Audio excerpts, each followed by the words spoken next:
Hi guys, this is your favorite tea spiller, Kirsty Valentine. How are you? This is another very awkward, I don't know what to call it, news that you don't even wish to hear, not to talk of witness or wish it will even happen. This is a very, very sad story of a couple, a married couple called Mr. Mark Anthony and Mrs. Jovita Ibiekwa. They both live US based. They are US based and they both lived in Jacksonville, Florida, the sunny city. Basically, both of them have been convicted of child neglect, which amounted to manslaughter.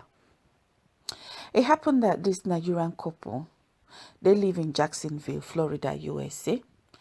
Jovita and Mark Anthony Ibiekwa, they are both from Uzobulu in Anambra State, and they have been convicted for manslaughter in the deaths of their little children, their little kids, a 3-year-old Blessing and a 6-year-old Gerard Ibikwe.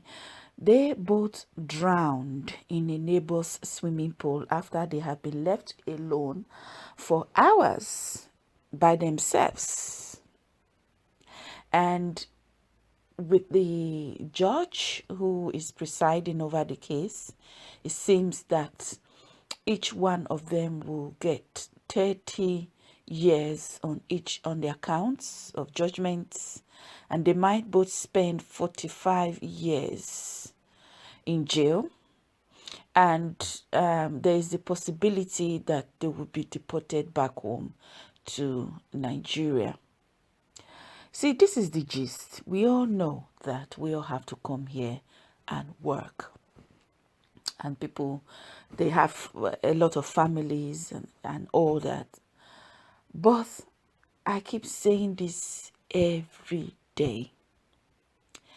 Coming to England, or coming to America, coming to the diaspora, whatever country you choose to go to, it's not as easy and as rosy as we think. Making that money is tough.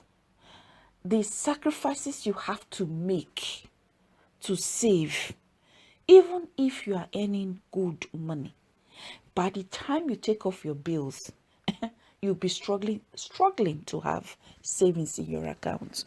And for you to be able to save, you have to sacrifice a lot. It's not Africa or Nigeria where you can make money like, and the way we make money in Nigeria, lifestyle, businesses, the way is different. Everything in abroad is accounted for. Every penny you pay a tax over it. In Nigeria, you can buy your land and build your house to your taste, the way you want it.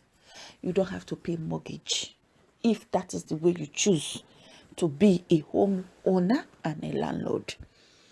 Some people will go to the bank, take money, buy a land and buy their house, and they will pay in the bank. Some people will go to the bank or buy a house from the bank. It all depends on what you want in Nigeria. But most people, I would say 89% of Nigerians or 90% of Nigerians own the land and own their property. But here in England, abroad, America, you buy the house you take a loan from the bank and you buy your house. So the bills that you amount by the end of the month is a lot.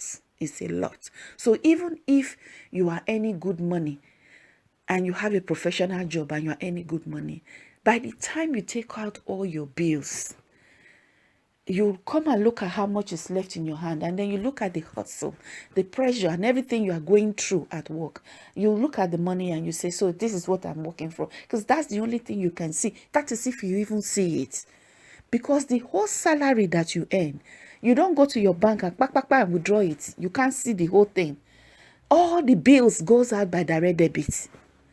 Before by the time your salary gets into your account, your mortgage, your light bill, your gas, your water, your tax, credit card, all that expenses is gone out. So you don't get that full money they pay you at the end of the month, cash in hand, or see it in your accounts.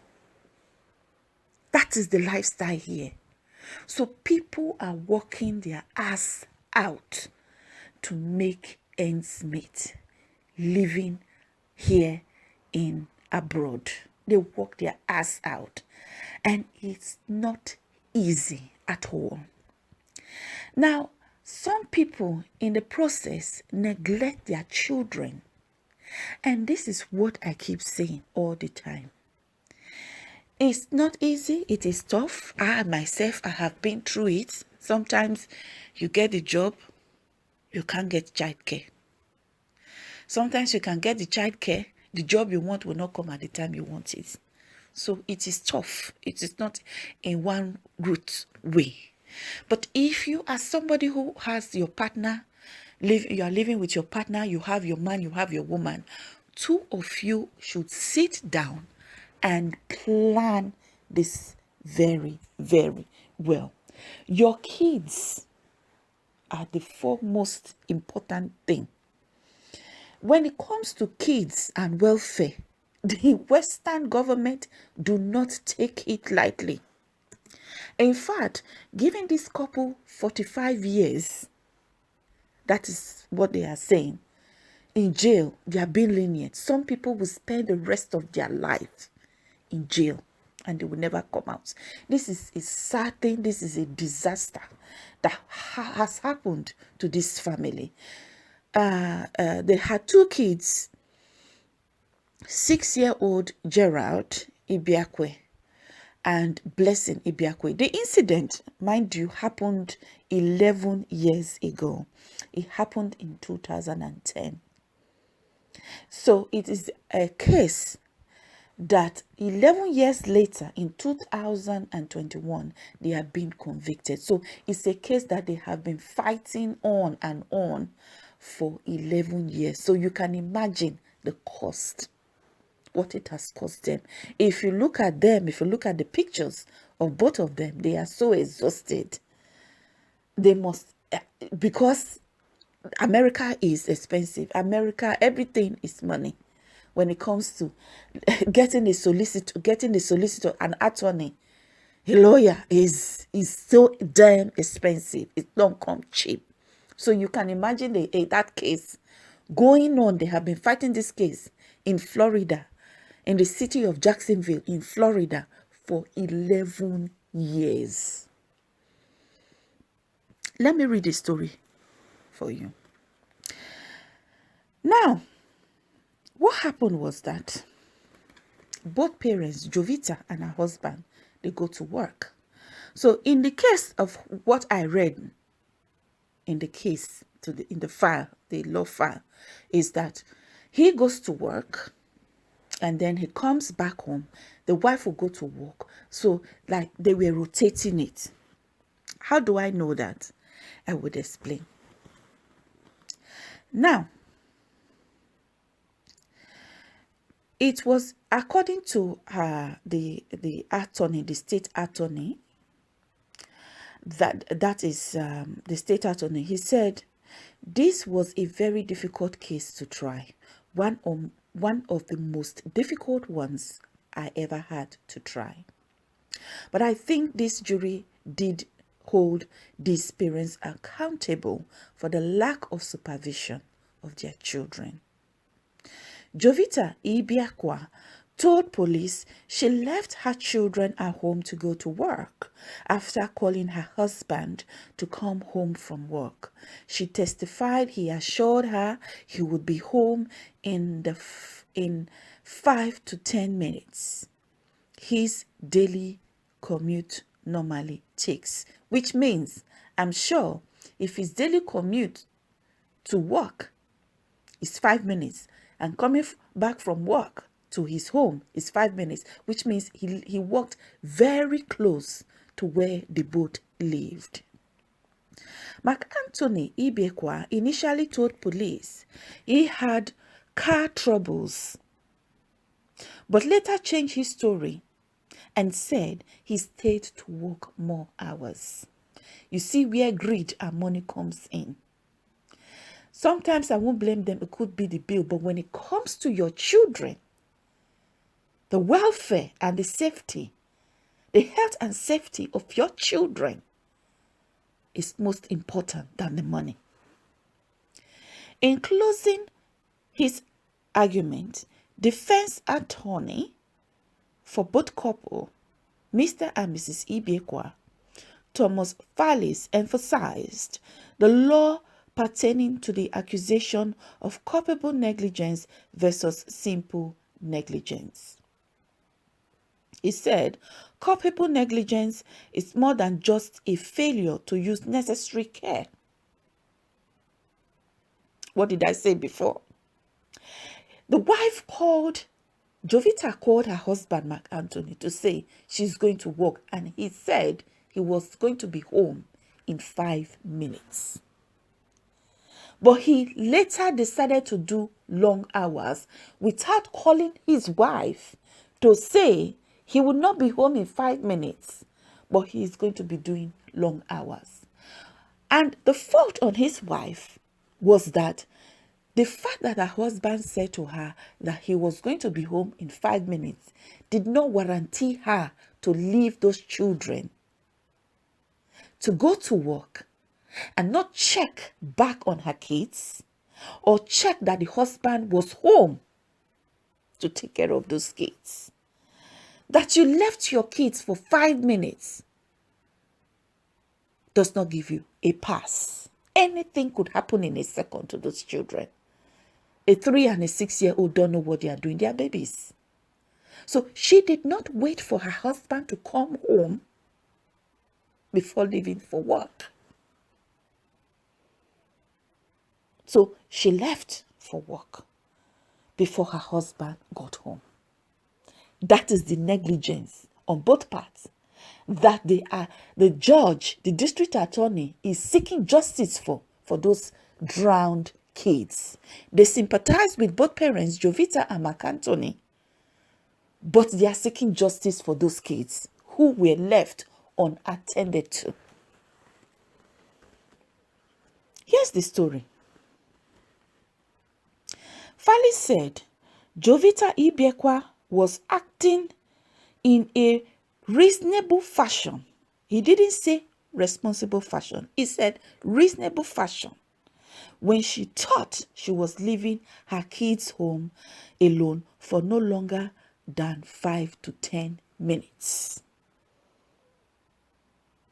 But the assistant district attorney, Ms. Rahi, now responded to their defense attorney and said, by asking why she never checked back on the kids or returned home after she spoke to her husband 2 hours later and learned that he had not yet left work, which means when her husband, Mark Anthony, told Jovita that he was going to be home 5 minutes, number one, she did not wait for that 5 minutes to make sure her husband was home, to hand over her children to their dad so she can go to work. And then at least she knows that those kids are safe and in the safety and care of their own father.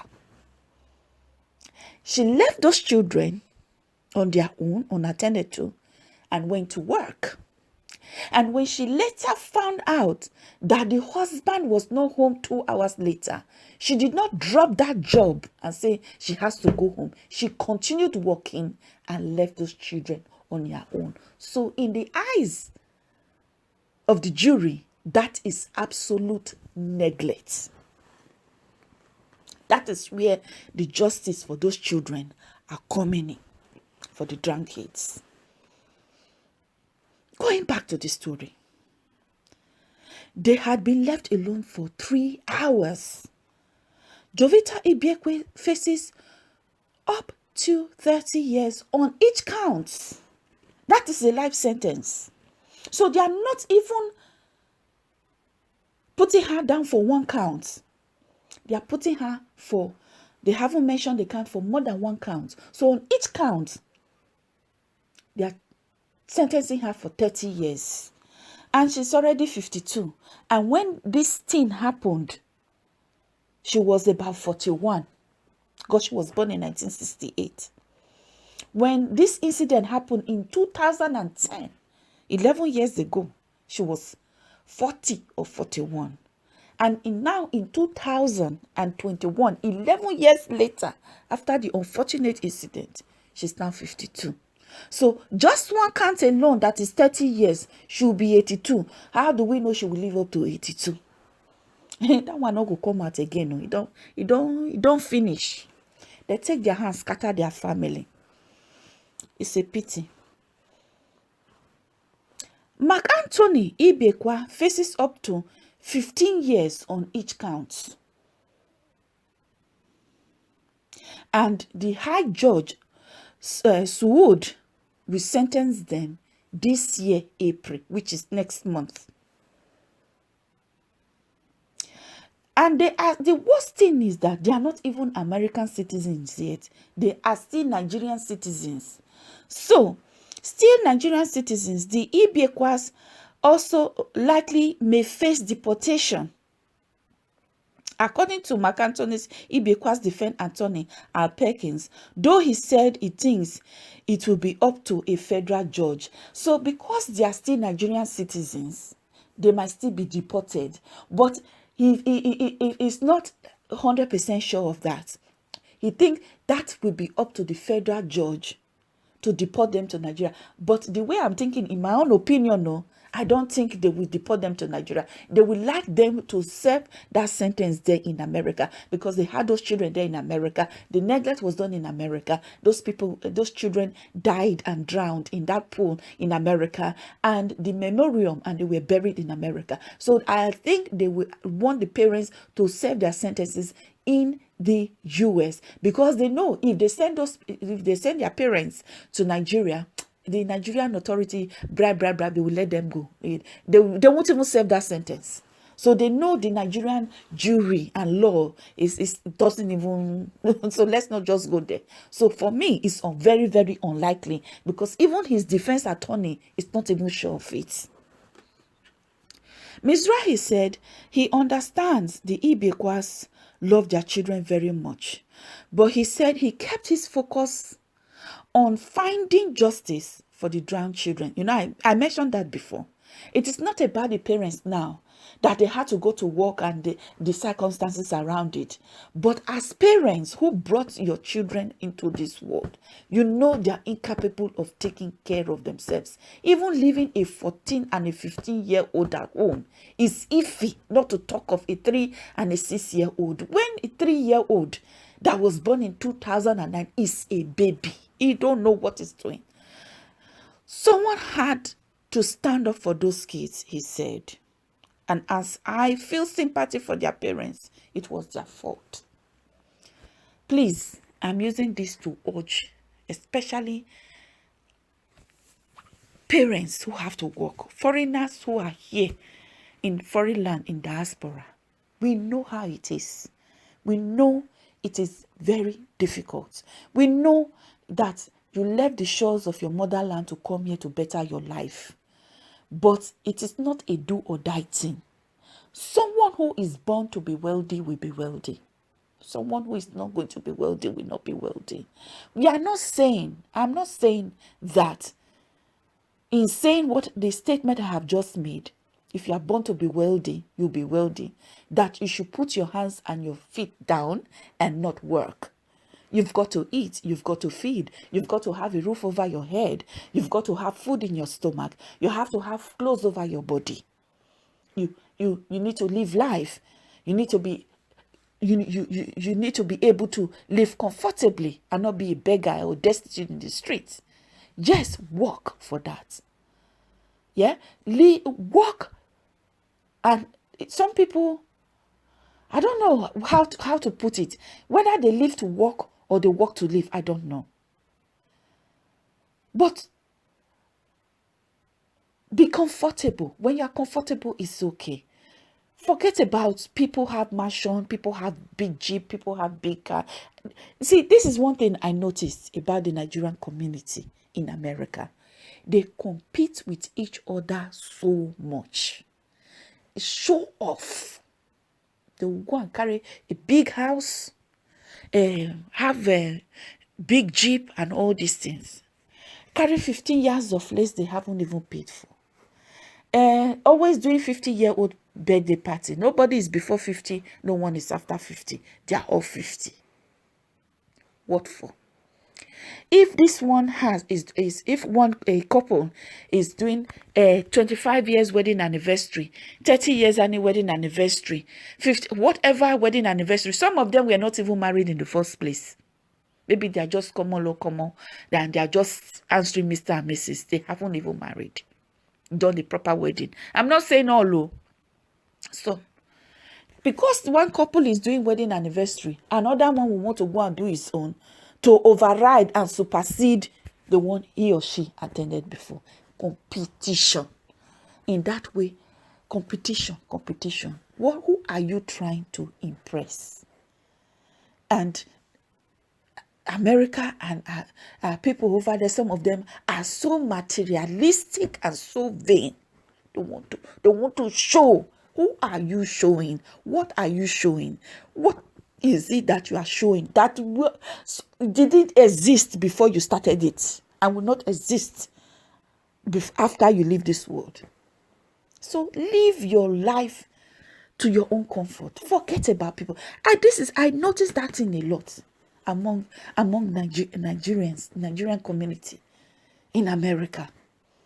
This one is living in a 3-bedroom house, and then maybe ends up with a better job, and then decide to upgrade because maybe it's not convenient for himself, the wife, and the children. They want a bigger place, so maybe they go for a 4 or 5-bedroom house.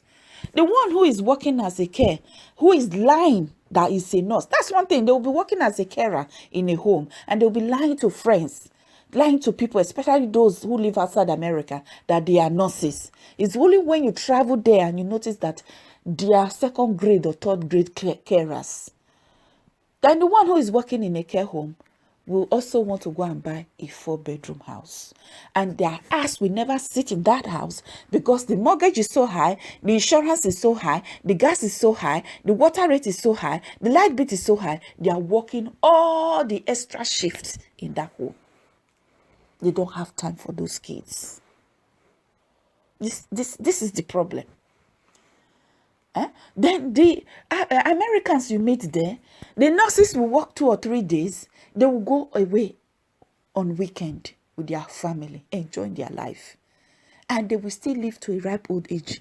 They will still live in their homes. They will still enjoy quality life. You will see people, Nigerians, the big house, but the quality life is not there. Who are you trying to impress? I know I travel there all the time and I see these things in them. Big car, big house, everything, things like that. And you cannot, and you are riding that car, you have body ache. They can't sleep properly. They will be working all the shifts, 12-hour shift, 14-hour shift. How much do you want to make? If you are somebody who has children back home and the sole responsibility and upkeep of those children are upon you, I can understand that. Even then, take a break. Take a break. Rest. I mean, if, okay, you don't have to, take a break. Plan your time well. You understand? So it's not a straight, for me, it's not a, somehow it's not a straightforward thing. It's very, very difficult. I could sympathize with those who found their way abroad and they have responsibility. They are the sole earner and the sole bearer of their family back home, especially when you've left them back home. Everyone is depending on you. The pressure is on that person. You will see that the money that person is working and sending it back home, they don't even spend it on themselves. They don't even have time to dress properly. They don't even have time to eat. A lot of our people go to work. They'll say, okay, let me go for a break. Let me go and lie down in the restroom. Before you know it, the person will not come out. They'll go and check the person. The person have an attack in the sleep and is dead. So please, we should take it easy. Our children come first. If your husband or wife said he's coming home in 30 minutes, they are stuck in traffic, don't rush to work. Call them at work and tell them you are running late. You do not have childcare right now. Your wife and your husband is on their way. They are not way away. They are not at home yet. They are still on their way. They are stuck in traffic. When they come home, when you leave your children in the care of your wife or your husband and they are secure, you will come to work. It doesn't matter. It is safe, because if this case is otherwise, this is what happens. So my people, how you na see am? Make una talk for this matter. It's your favorite babe, your favorite TT, Kirsty Valentine.